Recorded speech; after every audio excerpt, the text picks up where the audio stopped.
இன்னைக்கு நம்ம வீட்டில் ஒரு வெரைட்டி ரைஸ் என்ன வச்சு பார்க்கலாம், என்ன வச்சு செய்யலான்னு பார்ப்போமா.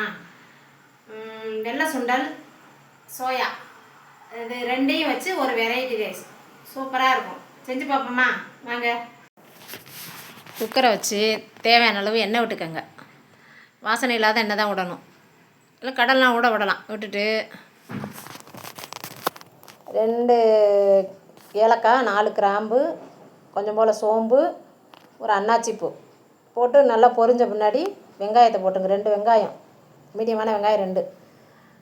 கொஞ்சம் போல் உப்பு போட்டிங்கன்னா சீக்கிரம் வதங்கிடும். வதங்கினதுக்கப்புறம் ஒரு 3 தக்காளி, ஒரு மீடியமான சின்ன தக்காளி, பெருசு இல்லை, அதை சின்ன சின்னதாக நறுக்கி வச்சுக்கோங்க. அதையும் போட்டு அதில் வதக்கிடுங்க.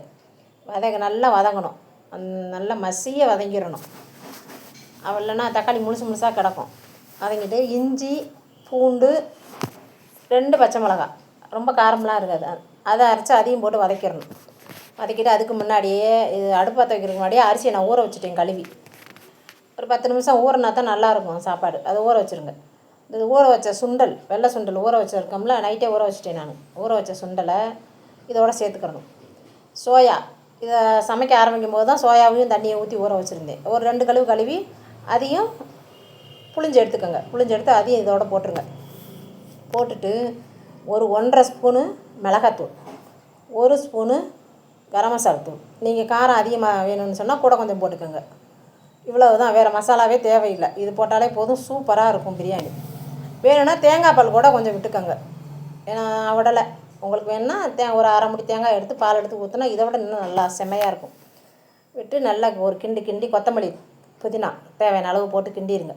கிண்டிட்டு 1க்கு 2 தண்ணி, ஒரு வீசம்படிக்கு 2 விட்டுருக்கேன் நான். 2¼ ஒரு செம்பு வச்சுருக்கேன் நான். அது 2¼ அளவு வரும். அதில் தண்ணி விட்டுக்கோங்க. அளந்து வச்சுக்கோங்க. ஒரு பாத்திரத்தில் அளந்து வச்சு ஊற்றி 2 விசில் அரிசியை போட்டு கொதிக்க விட்டு தேவையான அளவு உப்பு போட்டுருங்க. மறக்காமல் உப்பு போட்டுருங்க. உப்பு போட்டுட்டு 2 விசில் விட்டால் போதும். எங்கள் குக்கரில் 2 விசில் விட்டால் சூப்பராக வந்துடும். உங்கள் குக்கர் எப்படின்னு தெரியல. வச்சு மூடி 2 விசில் விட்டோன்னே தம் அடங்கினோன்னே எடுத்து ஒரு பிளேட்டில் வச்சு தயிர் பச்சடி வச்சு சாப்பிட்டா சூப்பராக இருக்கும். நாங்கள் என் பிள்ளைங்க உருளைக்கிழங்கு கேட்டாங்கன்னு உருளைக்கிழங்கு பொரியல் வச்சுருக்கேன். வச்சு செஞ்சு சாப்பிட்டு எப்படி இருக்குன்னு சொல்லுங்கள்.